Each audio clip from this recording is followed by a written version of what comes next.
Chicago did it. They did it again. The city with some of the strictest gun laws in America is seeing murders rise, while most of the country is seeing murders fall. Now, before anyone says, well, they just need one more gun law, let me ask you a simple question. How many decades does a policy have to fail before we're allowed to admit it doesn't work? Because if strict gun control was the answer, Chicago should be the safest city in America. Let's just be honest. Instead, here we are talking about this again. Now, according to recent crime data, homicides across the United States are down nearly 19% compared to last year. That's not a typo. Now, most cities are seeing fewer murders, fewer violent crimes, and overall improvements. But Chicago? They decided to go in the other direction. Homicides are up by more than 9% compared to this same time last year. And the city recently experienced its worst day of violence since 2024, and shootings last weekend reportedly doubled compared to the same weekend a year ago.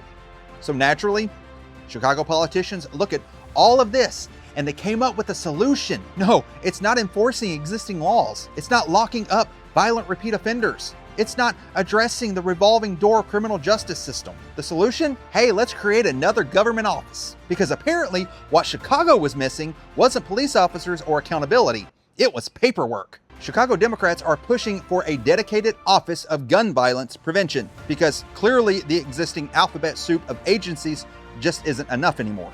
You've already got the Chicago Police Department. You've got the Community Commission for Public Safety and Accountability. You've got the Mayor's Office for Community Public Safety. And now they're saying they need another department. At this point, Chicago has enough agencies to fill an entire bowl of alphabet cereal. Now, the new deputy mayor says this new office will provide long-term stability and address issues that have existed for decades. Okay, sure. Fair question here. If these issues have existed for decades and you've already had multiple agencies working on them, then why would creating another office suddenly fix the problem? What exactly is this new office going to do that the others haven't already been doing? Because from the outside looking in, it sounds a lot like rearranging deck chairs while the ship keeps taking on water. Here's a conversation that just many politicians don't want to have. Chicago's violence problem isn't happening because law-abiding citizens own firearms. It's happening because violent criminals keep getting released back into the community. Illinois lawmakers spent years focusing on restricting legal gun ownership. Meanwhile, they passed criminal justice reforms that made it easier for many offenders to get back into the streets. And one of the biggest examples is the SAFE-T Act. The law eliminated traditional cash bail and replaced it with a different system that often results in defendants being released before the trial. Supporters call it criminal justice reform. Critics call it a revolving door. And judging by what's happening in Chicago, a lot of residents are starting to wonder, what side's right? Sorry. Now let's talk about the electronic monitoring, because this is where things get really interesting. The idea sounds great on paper. Someone gets released, they wear an ankle monitor. Authorities know where they are. Problem solved, right?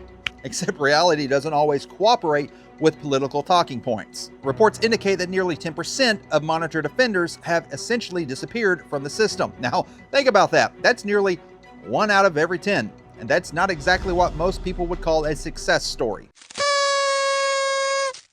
And then there are cases like the tragic killing of Chicago police officer John Bartholomew. According to reports, the suspect had been on electronic monitoring, and his monitoring device reportedly stopped working weeks before the shooting. Now, a warrant was issued, but by then the damage was already done. So this is the problem. Laws and programs only work if they are actually enforced. And here's something else worth mentioning. We're constantly told that most people released before the trial don't commit new crimes, and that's probably true. Most don't.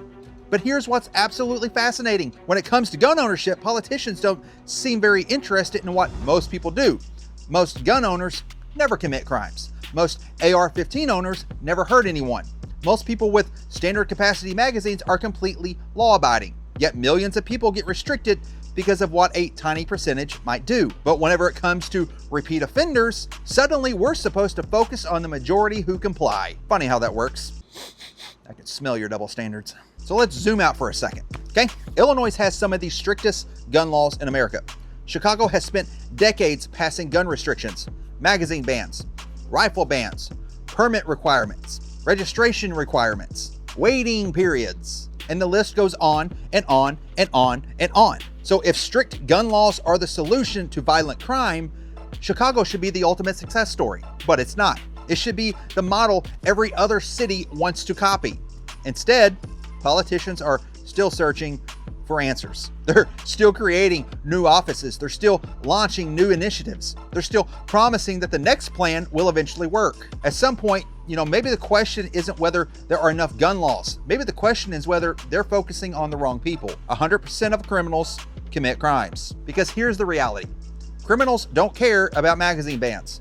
They don't care about registration requirements. They don't care about a permit. They don't even care about another fancy office in City Hall. What they care about is whether there are consequences for their actions. And right now, many Chicago residents are looking at rising murders, rising shootings, and criminal justice system that often seems more focused on releasing offenders than protecting victims. So again, Chicago already has some of the strictest gun laws in the nation, and the result speaks for themselves. The question is, how many more years of the same policies will it take before city leaders admit that maybe, just maybe, the problem isn't a lack of gun control. Maybe it's a lack of accountability. And that's a conversation that many politicians would just rather avoid. If you enjoyed this video, I would appreciate it if you would hit that like button, subscribe to the channel, and let me know down in the comments, how can Chicago have some of the strictest gun laws in America and still struggle with one of the highest murder rates in the country? I look forward to hearing your answer in the comments